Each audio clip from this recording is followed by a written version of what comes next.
Everyone welcome back on our channel just by Vinita ma'am. तो आज के इस वीडियो के अंदर हम सेट 2 आपका हरियाणा करंट अफेयर 2022 डिस्कस करने वाले हैं।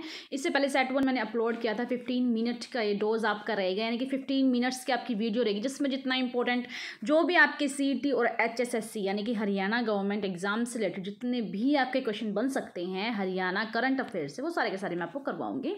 तो सेट 1 आप जरूर देखिएगा, उसका लिंक मैं आपको डिस्क्रिप्शन बॉक्स में मैंशन कर दूंगी। ज़्यादा से ज़्यादा मेरा काम ये रहता है, फोकस इस पे रहता है कि कम से कम टाइम में आपको कितना ज़्यादा डेटा प्रोवाइड करवाऊँ, ठीक है, तो जो आपके एग्जाम के लिए इंपॉर्टेंट है। तो आज हम सेट 2 डिस्कस करने वाले हैं। 15 मिनट्स की आपकी वीडियो रहेगी। 2022 के जितने भी इंपॉर्टेंट क्वेश्चन है वो सारे मैं आपको करवाऊंगी, जो आपके HSSC और CET एग्जाम के लिए बहुत ही ज़्यादा इंपॉर्टेंट है। तो चलिए इस वीडियो की हम शुरुआत करते हैं। सबसे पहला क्वेश्चन आपके सामने है कि हरियाणा जो प्रधानमंत्री ग्राम सड़क योजना के तहत पूरे देश में सड़क निर्माण में प्रथम स्थान पर है। कौन? हरियाणा। यह योजना देश में कब शुरू की गई थी? यानी कहने का मतलब है ग्राम सड़क योजना जो है कब शुरुआत की गई थी? इसकी शुरुआत की गई थी आपकी 25 दिसंबर 2000 को, ठीक है, 25 दिसंबर 2000 को PM ग्राम सड़क योजना की शुरुआत की गई थी, जिसमें अभी हाल ही में नंबर 1 पर कौन है? हमारा प्यारा जो है आपका हरियाणा, ठीक है। और ये उस टाइम जिस टाइम स्टार्ट की गई थी 2000 के अंदर, हमारे जो PM है वो कौन थे? हमारे अटल बिहारी वाजपेयी। और याद रखना आपको 25 दिसंबर को ही सुशासन दिवस मनाया जाता है, जिसे हम गुड गवर्नेंस डे कहते हैं, यानी सुशासन दिवस 25 दिसंबर को मनाया जाता है। और 25 दिसंबर 2000 को इस योजना की शुरुआत की गई थी। अब ये योजना शुरू की गई थी अटल बिहारी वाजपेयी जी के द्वारा। तो इसका उद्देश्य क्या था? कुछ ना कुछ तो उद्देश्य होगा, तभी तो योजना शुरू की गई है। तो इसका उद्देश्य था जितने भी गांव हैं उन सबको पक्की सड़क से जोड़ना। आपने देखा होगा गांव में क्या कच्ची सड़कें होती हैं, ठीक है, मिट्टी वगैरह की, मतलब पक्की सड़कें नहीं होती। लेकिन इन्होंने इस योजना में मुख्य उद्देश्य था कि गाँव जितने भी गाँव हैं उन सबको पक्की सड़क से हम जोड़ेंगे। तो देखिएगा जो गाँव हैं आपके कहाँ कहाँ, एक तो हिमालय पूर्वोत्तर भारत में, इसको कैटेगराइज किया गया 2 पार्ट में। एक तो हिमालय पूर्वोत्तर भारत में, एक मैदानी क्षेत्र में। जो गाँव हिमालय पे थे या फिर आपके नॉर्थ ईस्ट साइड थे, उनमें जो जनता, अगर उस गाँव में 250 जनता निवास करती है, 250 वहाँ की जनता है, तो केंद्र सरकार ने क्या किया, उसमें क्या किया, पैसों का बंटवारा किया। कैसे कि 90% जो है, रेशियो अगर 100 है तो 100 में से 90% जो खर्चा वो केंद्र सरकार उठाएगी और 10% कौन? राज्य सरकार उठाएगी। और ऐसे ही गांव अगर मैदानी क्षेत्र में है और उसकी जनता 500 है, तो उसका जो खर्चा है केंद्र सरकार 60 उठाएगी और राज्य सरकार को 40% जो खर्चा है, जो भी खर्चा वहाँ आएगा वो देना पड़ेगा। तो क्या क्या बातें याद रखनी है कि 25 दिसंबर 2000 को इस योजना की शुरुआत की गई थी ग्राम सड़क की। 25 दिसंबर को क्या मनाया जाता है? आपका गुड गवर्नेंस डे यानी सुशासन दिवस मनाया जाता है। और 2000 में कौन थे? हमारे PM अटल बिहारी वाजपेयी थी, उनके द्वारा शुरुआत की गई थी। अब इसके 3 चरण अब तक आए हैं। 2000 में शुरू की गई। तो स्टार्टिंग में सोचा केंद्र ने कोई भी योजना शुरुआत करते हैं, याद रखने का तरीका बता रही हूँ, कोई भी योजना शुरुआत करते हैं, केंद्र सरकार ने शुरुआत की तो सोचा कोई ना सारा पैसा हम उठा लेंगे, कहीं हमें किसी से लेने की जरूरत नहीं, सारा पैसा केंद्र सरकार उठाएगी। फिर चरण 2 लेके 2013 में बोले तो हमारा ज़्यादा पैसा लग गया, तो ऐसे करो हाफ हाफ कर लेते हैं, कुछ राज्य उठाएगी कुछ केंद्र उठाएगी, ठीक है। ऐसे याद रखना। आपकी 3 चरण इसके आए थे। 2000 में एक चरण आया था, फर्स्ट चरण, फिर आपका सेकंड 2013 में, थर्ड आपका 2019 में, अभी हाल ही में आया था, ठीक है। तो स्टार्टिंग में केंद्र सरकार ने पूरा पैसा उठाया था। फिर पूछ लेगा कि कब से राज्य और केंद्र दोनों सहभागिता करने लगे? 2013 के अंदर। अभी तीसरा चरण चल रहा है 2019 के बाद से। अब इस योजना को हम कहते हैं PMGSY। ये जो है 100% कार्य पूरा हुआ है। हमारे हरियाणा नंबर 1 पर है। तो कौन से ऐसे जिले हैं जहां पर 100% ऐसा काम पूरा है? वो है हमारा पंचकुला, यमुनानगर, गुरुग्राम, रेवाड़ी, करनाल। इसमें 100% जितने भी गांव हैं वो सारे पक्की सड़क से कनेक्ट हो चुके हैं। फिर नेक्स्ट क्वेश्चन देखिएगा, हरियाणा में सड़कों की कुल लंबाई कितनी है? तो देखो राष्ट्रीय जो राजमार्ग है उसमें कितना 3011 किलोमीटर है। राजकीय जो राजमार्ग है वो 1602 किलोमीटर। और जिला कितने हैं? 1337 किलोमीटर। अब इन सबको ऐड कर लीजिएगा, वो क्या है हमारे हरियाणा के अंदर टोटल जो सड़कों की लंबाई 2020-21 का डेटा है। इसको ध्यान रखिएगा, बहुत जगह आपने अलग पढ़ा होगा, लेकिन ये भी अपडेटेड डेटा है। फिर अब ये जो है ये सड़क योजना है, सड़क योजना चलाई गई। अब इसे सारा काम संभालता कौन है? तो वो संभालती है आपकी IRC। कौन संभालती है? आपकी IRC। अब IRC की फुल फॉर्म क्या है? इंडियन रोड कांग्रेस, ठीक है। इसकी स्थापना कब हुई थी? 1934 में इसकी स्थापना हुई थी। इंडियन रोड कांग्रेस जो है, इसके तहत जो है सारी सड़कें ये बनाई गई हैं। ये आपका क्वेश्चन था, फर्स्ट क्वेश्चन आपका कंप्लीट होता है। अब चलते हैं सेकंड क्वेश्चन पर। जो मुख्यमंत्री है हमारे CM द्वारा मुख्यमंत्री शतो उद्यमी सारथी योजना किससे संबंधित है? अभी अभी हाल ही में योजना बनाई गई है। कौन सी? शतो उद्यमी सारथी योजना। उद्यमी से पता चल रहा है कि आपको किससे है, आपकी स्मॉल जो है आपकी इंडस्ट्रीज है उनसे रिलेटेड है। तो इसका मेन उद्देश्य क्या है? इसका मेन उद्देश्य है समाज का कल्याण करना। और हरियाणा में चलाई गई है, किसने? मनोहर लाल खट्टर जी ने चलाई गई है। समाज का कल्याण करें। कब शुरुआत की गई थी पूछ सकता है, क्योंकि आपने देखा होगा अभी हरियाणा पुलिस का एग्जाम हुए थे, SI का एग्जाम, उसने आपने ध्यान दिया होगा क्या पूछे जाते हैं? डेट, एग्जैक्ट डेट पूछ ली गई थी आपसे, है ना। तो ये आपको ध्यान रखना है कि जो ये योजना है मुख्यमंत्री शतोद्यमी सारथी योजना 5 मार्च 2022 को इसकी शुरुआत की गई थी। किसने की थी? मुख्यमंत्री जी ने इसकी शुरुआत की है। अब इससे आगे कुछ इंपॉर्टेंट फटाफट से जितनी भी योजनाएं हैं उन पर नजर डालते हैं हम कि विधवा एवं निरक्षित पेंशन योजना कब चलाई गई थी? 1980-81 में चलाई गई थी। कितने रुपए दिए जाते हैं इसके तहत? उनको 2500 रुपए दिए जाते हैं। फिर है आपकी निराश्रित बच्चों के लिए वित्तीय योजना। देखो अब आपको थोड़ा ध्यान दिख रहा होगा, थोड़ा सा स्क्रीन चेक करो। देखो अब देखो कि निराश्रित बच्चों के लिए वित्तीय योजना 2009 में शुरुआत की गई थी और 1600 रुपए से दिए जाएंगे। और किन्नर भत्ता योजना कब स्टार्ट की गई? 2006 के अंदर। कितने? 2500 रुपए उन्हें दिए जाएंगे। दिव्यांग जन पेंशन योजना 1981-82 में शुरुआत की गई थी, इनको 2500 रुपए दिए जाएंगे। लाडली सामाजिक सुरक्षा भत्ता योजना 2006 में शुरुआत की गई थी, इनको 2500 रुपए दिए जाएंगे। कश्मीरी परिवारों को विस्थापित के लिए वित्तीय सहायता योजना 2006 में इसकी शुरुआत की गई थी। बोन्ना भत्ता योजना कब इनके तहत इनको 2500 रुपए दिए जाएंगे। और स्कूल न जाने वाले निःशक्त बच्चों के लिए, ये नहीं जो ड्रॉप आउट बच्चों के लिए नहीं, उनको तो हम क्या करेंगे? वापस लेके आएंगे स्कूल में। ऐसे जो स्कूल जा ही नहीं सकते किसी न किसी रीजन की वजह से, उन्हें 1900 रुपए दिए जाएंगे। तो ये सारी योजनाएं थी, अगर आप चाहो तो स्क्रीनशॉट ले सकते हो। ये आप सब कुछ आपको ध्यान रखना। इसमें इंपॉर्टेंट मैं आपको बताती हूँ, ये मोस्ट इंपॉर्टेंट आप ध्यान रखेंगे कि लाडली सामाजिक सुरक्षा भत्ता योजना 2006 में शुरुआत की गई थी, 2500 रुपए दिए जाते हैं। अब इससे आगे देखेगा कि उत्तरी रेलवे जोन के किस रेलवे मंडल में रेलवे पार्सल बुकिंग की सुविधा सबसे पहले शुरू की गई थी। ठीक है, ताकि क्या कहेगा ऑनलाइन आप कैसे टिकट बुकिंग करवा सकते हो, सारा काम आप ऑनलाइन कर सकते हो। तो ये अम्बाला मंडल के द्वारा इसकी शुरुआत की गई थी। किसकी? उत्तरी रेलवे जोन के। कौन सा ऐसा रेलवे मंडल था आपका? अम्बाला रेलवे मंडल। इसको आपको ध्यान रखना। और भी है काफी सारे 5 आपके रेलवे मंडल आते हैं। फिरोजपुर का है आपका, अम्बाला का है, ऐसे दिल्ली मंडल है आपका। तो उनमें से अम्बाला मंडल को चुना गया है। ठीक है, ये हरियाणा के अंदर उत्तरी रेलवे जोन में इस पार्सल बुकिंग की शुरुआत की गई है। इससे नेक्स्ट क्वेश्चन आप देखिएगा कि मास्टर्स विश्व कप प्रतियोगिता में रेणु काद्यान ने स्वर्ण पदक जीता है। कहाँ हुई थी ये? आपके ओमान में ये जो आयोजन इसका किया गया था। किसका? मास्टर्स विश्व कप प्रतियोगिता में रेणु काद्यान ने स्वर्ण पदक जीता है। किस में जीता? इन्होंने पैदल चाल के अंदर स्वर्ण पदक जीता है। कितना? 10 किलोमीटर जीता है उन्होंने। कितनी देर में इसे पूरा किया? 10 किलोमीटर कितनी देर में? टाइम भी तो पूछ लेगा। 1 घंटा 10 मिनट के अंदर इन्होंने 10 किलोमीटर पैदल चाल कंप्लीट की और फिर इसलिए इन्हें गोल्ड मेडल दिया गया है। इसका आयोजन कहाँ हुआ था? ओमान।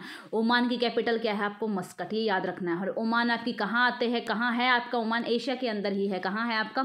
जो पश्चिमी जो देश हैं आपके पश्चिमी, अगर मैं इस तरीके से आपके सामने डायरेक्शन बनाऊँ हमारे पूरे एशिया की, तो इस तरफ जो आपके देश है जिसमें ओमान है आपका, यमन है आपका, सऊदी अरब है आपका, संयुक्त अरब अमीरात है, ये सारे के सारे, कतर है आपका, यहाँ पश्चिमी एशिया के अंदर ही आपका था। अगर आपने मेरी अभी तक कॉन्टिनेंट की वीडियो नहीं देखे तो देखिएगा जरूर, मैं आपको डिस्क्रिप्शन में उसका लिंक दे दूंगी प्लेलिस्ट का। उसके अंदर कंप्लीट जो एशिया वो मैंने करवाया है।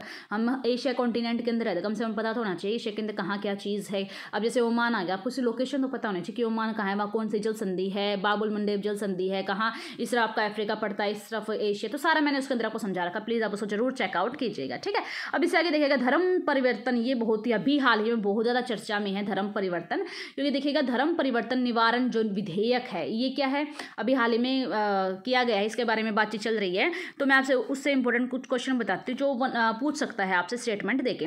तो व्यक्ति अपनी इच्छा अनुसार अपना धर्म परिवर्तन करवा सकता है। अब इस पर कोई भी रोक टोक नहीं होगी। अब जिसकी व्यक्ति की इच्छा है वो अपना धर्म परिवर्तन कर लो। ठीक है, अब इसमें कुछ एक बात है, देखो धर्म परिवर्तन संबंधित किसी भी प्रकार का अगर आयोजन वो करवाएगा तो उसको किस किस आज्ञा लेनी पड़ेगी, किसका परमिशन लेना पड़ेगा? जिला मजिस्ट्रेट का उसको परमिशन लेना पड़ेगा। फिर से नेक्स्ट, अगर किसी व्यक्ति को आपत्ति है उसके धर्म परिवर्तन से तो 30 दिन के अंदर उसको शिकायत करेगा और इस पर एक्शन कौन लेगा? जिला मजिस्ट्रेट ही इस पर एक्शन लेगा। इन 4 बातें हमें ध्यान रखनी है कि धर्म परिवर्तन अब व्यक्ति अपनी इच्छा अनुसार कर सकता है। अगर वो चाहे इसका आयोजन करवाना धर्म परिवर्तन संबंधित तो उसको जिला मजिस्ट्रेट की आज्ञा लेनी पड़ेगी। और अगर किसी दूसरे व्यक्ति को अगर आपत्ति है कि धर्म परिवर्तन क्यों कर, जो भी कुछ बात है, तो 30 दिन के अंदर उसे शिकायत करनी पड़ेगी और इसका एक्शन भी जिला मजिस्ट्रेट लेगा। ये आपको ध्यान रखना। अब इससे आगे फटाफट मैं कुछ बात आपको बताती हूँ बाबा रामदेव से रिलेटेड।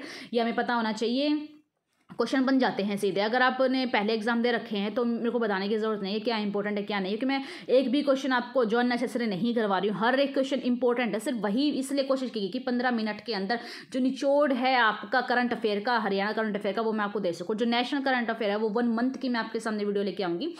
जनवरी का कंप्लीट और फेब का जो कंप्लीट मैं करंट अफेयर करवा चुकी हूँ आपका 1 मंथ का। अब मैं करवाऊंगी, जैसे मार्च एंड होएगा तो मैं आपको मार्च में कंप्लीट, मतलब हर महीने मैं आपके सामने कंप्लीट मंथ का नेशनल करंट अफेयर लेके आऊंगी, लेकिन 15 मिनट के अंदर मैं आपको हरियाणा करवाऊंगी।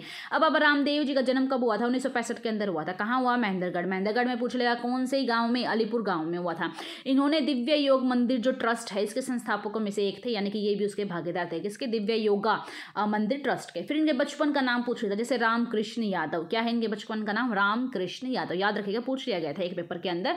पतंजलि आयुर्वेद की शुरुआत, क्योंकि क्यों जाने जाते हैं बाबा रामदेव? पतंजलि की ही इन्होंने शुरुआत की थी। इन्होंने कहा था ना कि स्वदेशी अपनाओ, हर तरह की जितनी भी आपको चीज़ चाहिए वो सारी की सारी पतंजलि ब्रांड से आपको मिल जाएगी। बहुत कुछ इन्होंने मतलब कोशिश की है किस तरीके से लोगों को जो देसी दवाई हैं, चाहे देसी खाना है, उन सब की रहन सहन की आदत डाली जाए। तो आयुर्वेद की शुरुआत कब की थी? 2006 के अंदर की थी। और कहाँ की थी? इन्होंने हरिद्वार के अंदर की थी। जो बालकृष्ण है उनके साथ में इन्होंने शुरुआत की थी। और देखिएगा 2015 के अंदर जो हमारी हरियाणा सरकार ने इसे योग व आयुर्वेद का ब्रांड एम्बेसडर बनाया था। ये मोस्ट इंपॉर्टेंट है, ध्यान रखो कि हरियाणा सरकार ने, तो पता ही आपको कि हरियाणा सरकार ने योग व आयुर्वेद का ब्रांड एम्बेसडर किसको बनाया था?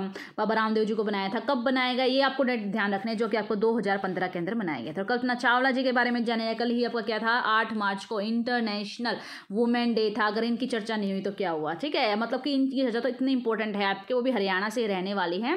ये देखिएगा महिलाओं के लिए मिसाल है। जिस टाइम में, कब की बात है ये देखो आप, 1988 तब की बात है ये, जिस टाइम में हम सोचते थे, हम करने की भी नहीं सोच सकते थे, उस टाइम में ये अंतरिक्ष में चली गई थी, है ना। तो जानिएगा इनके बारे में। कल्पना चावला जी का जन्म कब हुआ था? इनके बारे में डेट ऑफ बर्थ इनकी पूछ ली जाती है। 1 जुलाई 1961 को। कहाँ हुआ था? करनाल में हुआ था।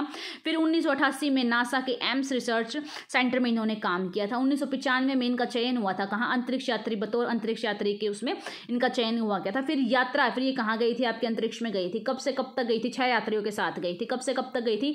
19 नवंबर। कब से कब तक गई थी? आपकी 19 नवंबर 1997 से लेके आपके 5 दिसंबर, दोबारा लिखती हूँ मैं आपके सामने, याद रखना आपको, 19 नवंबर 1997 से लेके ये आपके 5 दिसंबर 1997 तक ही। ठीक है, तब तक कहाँ गई थी? अंतरिक्ष में इतने दिन रही थी। फिर बाद में जैसे ही जब वो टेक ऑफ कर रहे थे, नीचे की तरफ आ रहे थे आपके अंतरिक्ष से जो रॉकेट है, उस टाइम क्या हो गई? दुर्घटनाग्रस्त जिनकी क्या हो गई? इस टाइम में उसकी मृत्यु होगी। साथ में 6 यात्री और थे इनके साथ में। तो कब की ये बात है? जब वो वहाँ से अपना मिशन कंप्लीट करके लौट रही थी। ये थी आपकी 1 फरवरी 2003 को, यानी कि इनकी जो आपकी मृत्यु और जन्म दोनों की दोनों डेट पूछी जाती है। और ये भी पूछा जाता है कितने टाइम पीरियड तक वो आपके अंतरिक्ष में रही। तो आपको ध्यान रखनी है सारी चीजें। जन्म हुआ था 1 जुलाई 1961 को, मृत्यु इनकी 1 फरवरी 2003 को। ठीक है, और कब से कब तक रही? 19 नवंबर 1997 से लेकर 5 दिसंबर 1997 तक रही थी। करनाल की रहने वाली थी और इन्हीं के नाम पर ही वहां पर क्या है? एक स्कूल की स्थापना की गई थी। 1988 में नासा के एम्स रिसर्च सेंटर में इन्होंने काम किया था। 1995 में इनका जो चयन है बतौर अंतरिक्ष हुआ था। तो ये सारे के सारे इंपॉर्टेंट क्वेश्चन थे जो मुझे आपको करवाने थे, बहुत ही ज़्यादा इंपॉर्टेंट आपके हरियाणा करंट अफेयर 2022 के। आप यकीन मानेगा, आपका जब सीईटी का एग्जाम होगा ना, अभी कह रहे हैं कि जून में आपका एग्जाम होगा ना, ऐसे ही डेट आएंगे। ग्रुप सी&डी की जो भर्ती है आपकी जून में होगी। तो आप देखो अभी क्या चल रहा है आपका, मार्च है, अप्रैल है, मई है। तो इसमें आप ये बात ध्यान रखो कि जो जो आपके कमजोर सब्जेक्ट है उन पर आप पकड़ बनाओ, ताकि कभी भी आपका एग्जाम आए तो आपको प्रॉब्लम ना, चाहे वो मैथ हो, साइंस हो, जहाँ भी आपको कंप्यूटर हो बेशक, क्योंकि अभी इसका कोई सिलेबस पता नहीं है, फर्स्ट टाइम एग्जाम होने वाला है, किसी को कोई आइडिया नहीं, सब अपने अपने हिसाब से क्या कर रहे हैं, बच्चों को गाइड कर रहे हैं। तो आप सबकी मानो, लेकिन अपने मन के हिसाब से करो। इससे कहने का मतलब कि जो आपके टॉपिक सब्जेक्ट कुछ ना कुछ तो कमजोर, कुछ ना कुछ तो वीकनेस होगी, तभी तो आपको इतने एग्जाम में फेलियर देखने को मिला है। तो आप उसको उस सब्जेक्ट पर अपनी पकड़ बनाओ। ठीक है, अभी आपके पास टाइम है, धीरे धीरे स्टडी करो। मैं आपको इसी तरीके से डेली आपको 15 मिनट का डोज आपके सामने लेके आती रहूँगी हरियाणा करंट अफेयर का। और मैंने अपने चैनल पर ही, क्या नाम है, GS बाय विनीता नाम, इसका मतलब कि आपको GS पर इतनी अच्छी पकड़ बना दूंगी मैं आपकी। तो अब स्ट्रैटेजी की प्लेलिस्ट है, आप वो चेकआउट कीजिएगा। बहुत सारे स्ट्रैटेजी के इंपॉर्टेंट टॉपिक मैंने करवाए हैं। साइंस सीरीज स्टार्ट की थी, वो देखेगा। NCERT 6 क्लास 6 की NCERT ज्योग्राफी मैंने स्टार्ट की थी, बस 2 चैप्टर और रहते हैं, वो और कंप्लीट करवा दूंगी, फिर आपके क्लास 6 की NCERT कंप्लीट हो जाएगी। ठीक है, तो ये सारी चीज़ें आप देखेगा। मंथली करंट अफेयर देखिएगा, जनवरी फेब का आप कंप्लीट कर लीजिएगा। ठीक है, चलिए मिलते हैं हम नेक्स्ट वीडियो में, तब तक के लिए नमस्कार।